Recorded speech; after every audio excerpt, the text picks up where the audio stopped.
Los Santos Tuners has arrived to GTA Online, and after a few days of experiencing it for myself, gonna give you my review of Los Santos Tuners, the pros, the cons, my final verdict.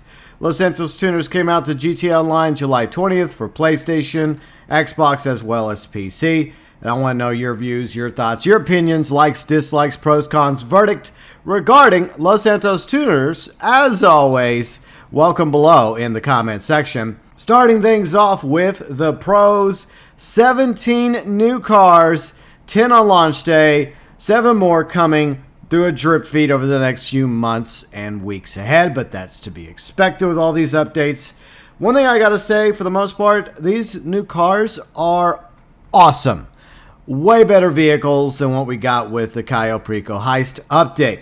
Next is the LS Car Meet, where you can go check out NPC cars, other player cars, go to the mod shop, do some customization, upgrades for your vehicle. You can get the membership to the LS Car Meet. Pretty cheap, actually. About $50,000. There was a time in the game when $50,000 seemed like a lot of money. Today, not so much. But there's a lot more you can do in the LS Car Meet. You can also do test tracks and test track time trials and more with your cars, as well as try out brand new vehicles that you have yet to purchase, including, maybe future cars as well. They're going to be drip fed. Private car shows is also something else you're able to do at the LS Car Meet.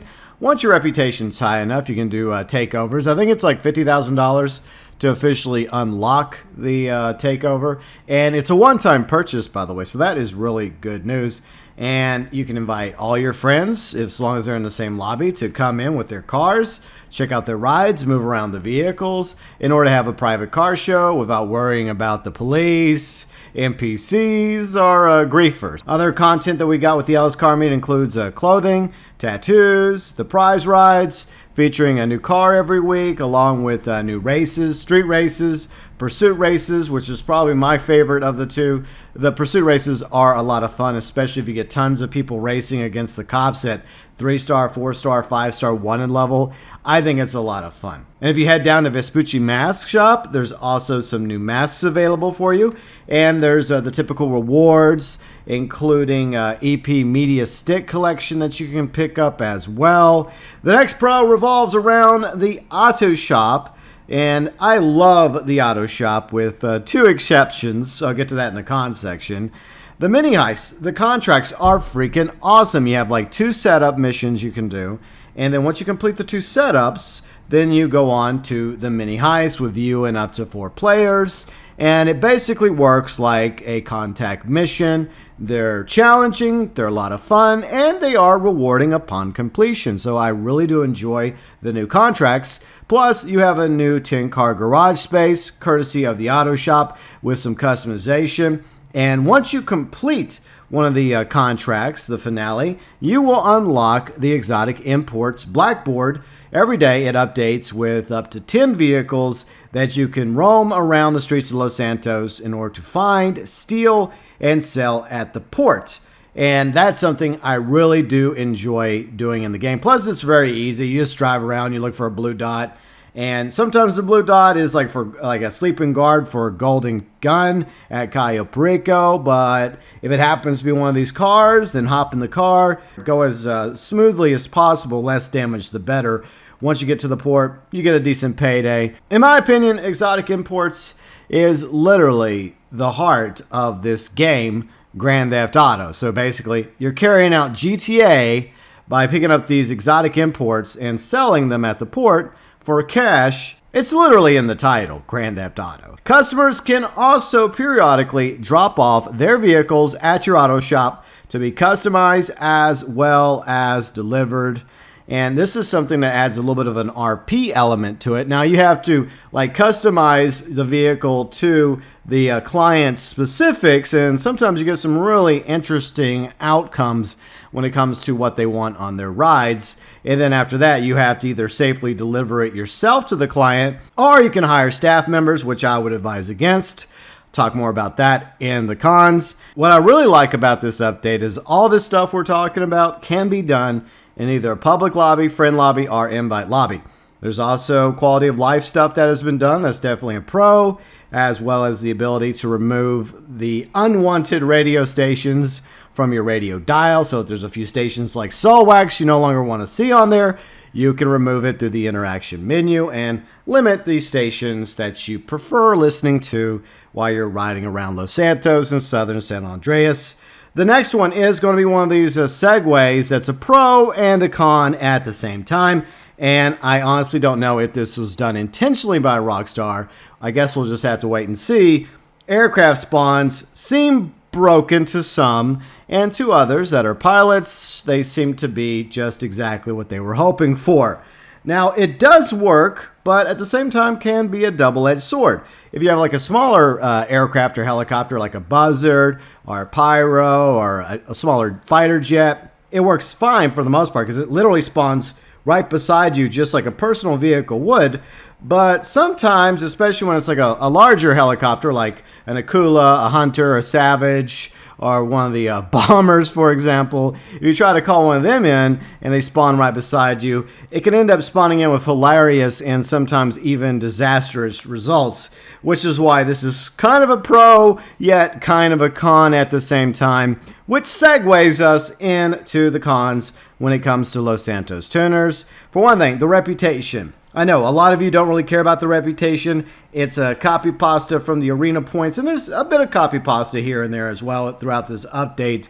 But reputation could be a lot less painful if it was also tied into everything you do at the auto shop, like the contracts, exotic exports, customizing and delivering customer vehicles, as well as additional means to earn reputation. If we had the ability to earn reputation via the auto shop as well as LS Car Meet, then reputation wouldn't be as much of a grind as it currently is in the game. Yeah, it would take a while to rank up to unlock the car discount you want or the particular clothing items or liveries you want for your vehicles, but it would go by a little bit smoother and faster if the reputation was also included with everything we do over at the auto shop. The next con is revolved around Moody Man and Seth. They can be very annoying at times, and that's just me being generous. And let's be honest, I like sex. I'm all about little sex jokes and innuendos here and there, but Moody Man and Seth, especially Moody Man, goes a little over the top at times with one too many sex jokes and innuendos here and there. But to be fair, there's plenty of annoying GTA Online characters that we've gotten over the years, such as Ron, LJT, the list goes on and on. Annoying characters that we interact with in GTA Online is nothing new. Moody Man and Seth is no exception. Another con I have revolves around the auto shop staff. Now, Riley, she has purchased the staff. I did not. And for the most part, from what I'm told, they actually deliver the vehicles okay. But I think there's a bit of RNG when it comes to staff deliveries. And sometimes you get a message back that the staff damaged the vehicle that they were set off to deliver. This, in my opinion, feels like a waste of money. Not worth hiring the staff, especially when you're hiring them to do one job. And they can't even do that right. Even if 9 times out of 10 they actually deliver the vehicle right, and let's just say it's a 10% chance they screw up the vehicle on delivery, then what's the point in hiring them when you could just do the delivery yourself? So I much rather, since I kind of like the RP element here of this aspect of the auto shop, customizing the vehicle for the client and delivering it myself, I prefer doing this one myself and just save the money and not waste my time on the staff members. So I definitely don't think the staff is worth hiring when it comes to the auto shop. The next con is the media player. Look, I like the idea and the concept of the media player. I just feel like it's a missed opportunity. Whereas the players should be allowed to create their own station or playlist with songs from all the radio stations that are currently in the game. Not just the Circo Loco music. This is definitely a missed opportunity because as of right now, that media player is just for those EP media sticks that you can pick up with those songs from Circo Loco Records. That's all that it's for when it comes to the media player, but it would be a lot better if you could throw in songs from Mirror Park, Los Santos Rock Radio, and all the other stations, or whichever stations or songs you happen to enjoy, just mixing it together into your own playlist. The final con I want to go over is a small one, but even though this update is revolved around Los Santos tuners, and I completely understand why all 17 vehicles are themed around that update, and I have no problem with that at all. But usually whenever we have updates like this, Rockstar at least is somewhat considerate of other communities within GTA Online, and they try to at least throw something a little different within the drip. And it would have been cool if they would at least added a new aircraft along with the 17 vehicles. Even if it was like a drip-fed vehicle, say a new attack helicopter, a new plane, a new fighter jet, that would have been something appealing to, for example, the pilots and those of us like to fly around in GTA Online. It's a small con, and that's why I'm mentioning it at the end.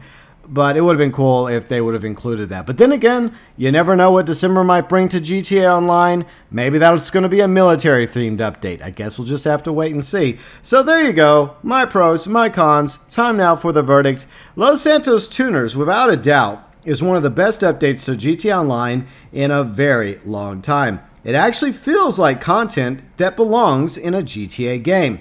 Yes, there is some copy pasta here and there, obviously from previous games, like with the auto shop having an import-export vibe to it, the mini heists, as well as other things here and there. But it's copy pasta done right, and combined together, it makes the ingredients for a really solid, surprisingly good summer update to Grand Theft Auto Online in Los Santos Tuners.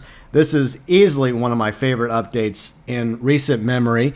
And a lot of people are getting back in GTA Online right now because of Los Santos Tuners. Absolutely awesome, fantastic update. Just in time for the milked edition of GTA 5 and GTA Online coming in November of this year.